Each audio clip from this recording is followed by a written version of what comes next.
বিগত সময়ে ঢাকা জেলার যে উন্নয়নের নামে হরিলুট হয়েছে, দুর্নীতি হয়েছে, সেটা ইনশাআল্লাহ আমি যতদিন দায়িত্বে থাকব আমি ততদিন আমি জিরো টলারেন্সের মধ্যে রাখব।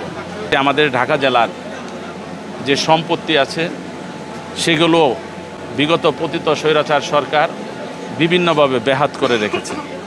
তারা হরিলুট করেছে। আমাদের ঢাকা জেলার 405 একর সম্পত্তি আছে। এই সম্পত্তিটাকে যদি আমরা ঢাকা জেলায় প্রপারভাবে ইউটিলাইজ করতে পারি, আমরা যদি সেই অবকাঠামো উন্নয়ন করে রাজস্ব আয় করতে পারি, তাহলে ঢাকা জেলায় বাংলাদেশের মধ্যে রাজধানীর যে জেলা, সেটা আমি বিশ্বাস করি জেলা পরিষদ যে একটা নাম আছে, সেটা একটা অর্গানাইজেশন আছে, সেটা একটা ইনস্টিটিউশন হিসেবে সারা বিশ্বের মধ্যে একটি সুনাম অর্জন করতে পারবেন। এই জেলায় আমাদের মাননীয় প্রধানমন্ত্রী ঢাকা 17 আসন থেকে নির্বাচন করেছেন, তারও অনেক অঙ্গীকার আছেন।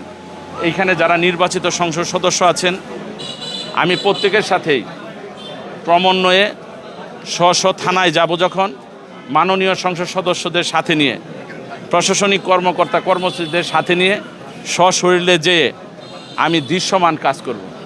এবং এইখানে কোনো পার্সেন্টেজ বলতে কোনো শব্দ ঢাকা জেলা পরিষদে থাকবে না। এইখানে দুর্নীতির ব্যাপারে আমি আপনাদের সাক্ষী রেখে, আল্লাহকে সাক্ষী রেখে আমি স্পষ্ট ভাষায় বলতে পারি, ঢাকা জেলা পরিষদের কোনো রকমের কোনো দুর্নীতি হবে না। আমি এইখানে স্বচ্ছতা এবং ন্যায়পরায়ণতার ভিত্তিতে আমি দৃশ্যমান কাজ করব।